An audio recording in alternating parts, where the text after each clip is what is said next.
I think it's safe to say that most of us, at some point at least, wanted to try to hide something from our parents when we were kids. Maybe you got a not-so-good grade from school, or broke the living room lamp throwing the football in the house even after you were told to stop. And those of you who have siblings might be familiar with a situation where you were fighting over something stupid and accidentally one of you got hurt. Then you were making all kinds of deals so they wouldn't tell your parents what happened.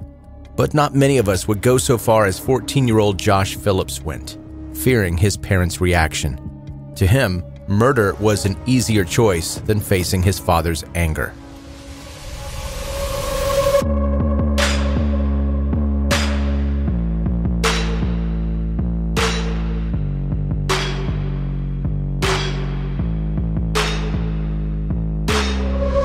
Welcome to 10-Minute Murder, brief and bingeable true crime. My name is Joe, I'm the host, and I really appreciate you joining the show today. If you are brand new to this 10-Minute Murder podcast, I hope that by the end of it you enjoy what you hear, it's interesting to you, and you want to subscribe.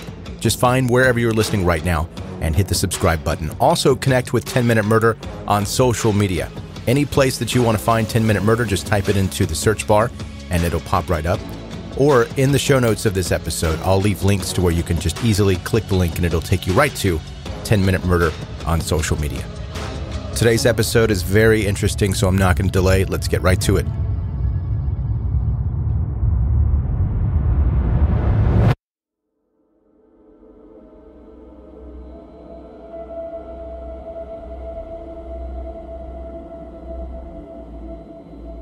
Joshua Earl Patrick Phillips was born in Allentown, Pennsylvania on March 17, 1984. He was the only child of Steve and Melissa Phillips, and there's not much to say about Josh's childhood because he was a lot like any other kid in the neighborhood. He was described as quiet and friendly.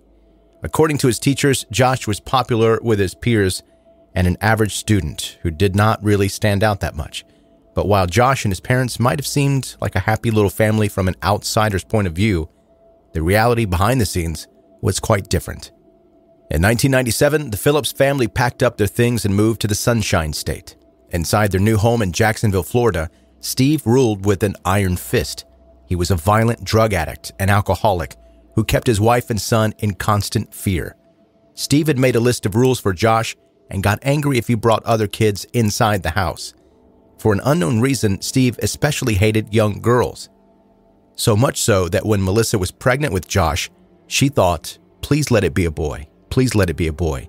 Not sure what Steve would have done if he had a daughter, but it's most likely better we don't know. Josh also later mentioned that he was afraid of his father.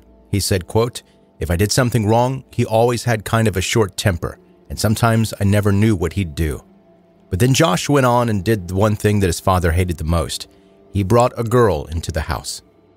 So across the street from the Phillips family lived an 8-year-old little girl, Maddie Clifton. And on November 3rd, 1998, Maddie had the audacity to go up and knock on Josh's door to ask if he could come outside to play baseball with her. Josh was not supposed to have friends over while his parents were not home, but he agreed to anyway. And as I'm sure you're already guessing, things went really wrong really fast. As the two were playing, Josh accidentally hit Maddie with the ball, causing her to bleed from somewhere around her eye. And of course, she screamed. The situation sent Josh into an instant panic mode. He freaked out, but wasn't necessarily worried about Maddie, but about himself. Josh didn't even want to think about what would happen to him if her parents, or especially his father, found out he had had a friend over while they were gone. So in that moment, Josh quickly made a decision that would destroy both his and Maddie's lives. Josh Phillips dragged the screaming Maddie inside the house and hit her with a baseball bat so she would shut up. Josh then hid Maddie under his waterbed as if he had now solved the problem. And I know if you're listening to this and you were born after a certain time, you have no idea what a waterbed is, but just imagine a giant water balloon, but you slept on it. Josh stuffed Maddie's body under that waterbed. Soon after, Steve and Melissa returned home, and Josh, after talking with them for a while, he went back to his room just to find out if Maddie was still alive. It seemed that Josh thought that there was no going back at this point, so he pulled out a knife and slit the girl's throat and stabbed her in the chest 7 times. And that sounds a little bit like overkill, but apparently Josh was so afraid of his father that he cut an 8-year-old's throat and repeatedly stabbed her rather than say, "Dad, I hit my friend with a baseball." Meanwhile, across the streets, Maddie's mother, Sheila Clifton, began to realize that her daughter still had not returned home. She called out for Maddie at around 6:30 p.m. for dinner, but she never came. Maddie's parents were completely unaware that their daughter had gone to Josh's house that day, and so, after the panic started to settle in, they reported her missing. For several days, the police, Maddie's family, and neighbors searched for the little girl, and so did Josh. So Josh participated in the search, returned to his home later in the evening, and went to sleep on the bed, which was on top of the very person everyone was looking for. Josh would later say that he was living in some kind of a fantasy world at this point, where he was able to convince himself that nothing had actually happened. But the thing is, even a defense mechanism like that can't erase the smell of a rotting body. The inevitable happened on November 10th, when Melissa went into her son's bedroom and looked around. She had smelled something strange before and wanted to find out where the smell was coming from. While doing so, Melissa noticed a wet stain on the floor.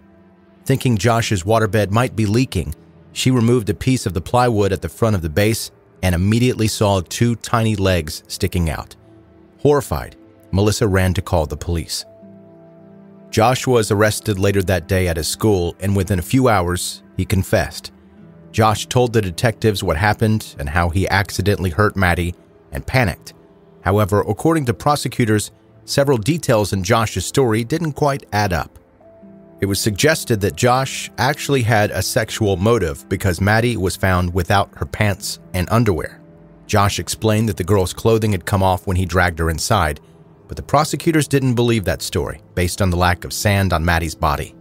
However, the autopsy did not find any evidence of sexual assault. Josh Phillips' trial began on July 6, 1999, and lasted only 2 days. His attorney didn't call witnesses but introduced neurological scans taken from Josh's brain, which showed lesions in his frontal lobe, saying these could have explained his irrational panic and impaired judgment. In addition, Josh's defense told the jury about his problems at home and his fear of his father and how Maddie's murder had just been a desperate act of a scared boy.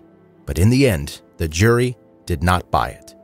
Jurors took just a little over 2 hours to return with a guilty verdict. Josh Phillips was sentenced to life in prison without the possibility of parole.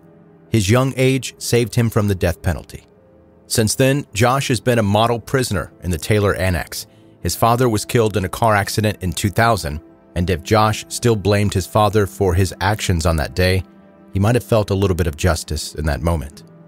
During the years, Melissa has been seeking a new trial for her son, saying that his young age should have weighed more into his sentence. Such a sentence was later found unconstitutional in the Supreme Court of the United States of Miller v. Alabama in 2012. 4 years later, in 2016, Josh was granted a new sentencing hearing, and in November 2017, he was resentenced to life in prison, but this time with eligibility for resentencing again in 2023. The Florida Court of Appeals stated in December 2019 that Josh's sentence will be reviewed again and could be modified in 2023 based on, quote, demonstrated maturity and rehabilitation.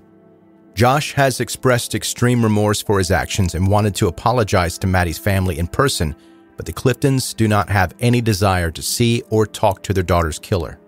To them, all that matters at this point is to keep the person responsible for Maddie's death behind bars forever.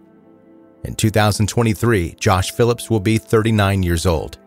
And here's the question: should he get a second chance in life? He definitely did not give that to Maddie, but is life imprisonment the right sentence for an abused 14-year-old? Maybe in 2023, we'll get the answer.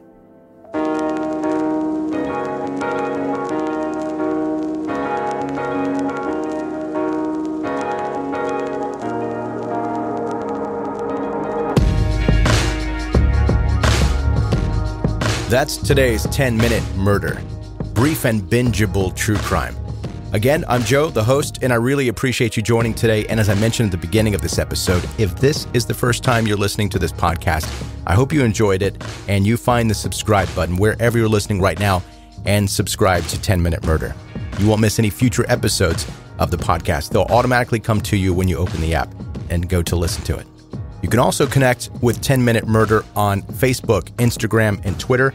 Also TikTok, YouTube. All the links for that are in the show notes of this episode. But if you just go to the search bar within any of those platforms, type in 10 Minute Murder, and it's going to pop right up. Whichever way is the easiest for you, there you go. In the show notes of this episode, you'll also find a link if you're interested in t-shirts, cups, and stickers and things like that. Merchandise, just overall 10 Minute Murder merchandise. No pressure, but if you want some of that, there's a link there that you can find. And lastly, before you go, if you have friends, congratulations, I'm happy for you. But let them know about 10 Minute Murder. Now, let me be specific. As a true crime fan, I know that I have a certain group of friends that would absolutely be into hearing about a new true crime podcast that I've found. And on the other hand, I have another group of friends that would think I was a complete weirdo if I was trying to tell them all about this murder podcast. Now, you can tell both groups about it. It's going to be a risky move, but I would suggest the ones that you know are going to be into true crime. Let them know about 10 Minute Murder, and I really would appreciate it. Thank you for listening to 10 Minute Murder. Be safe and make good choices.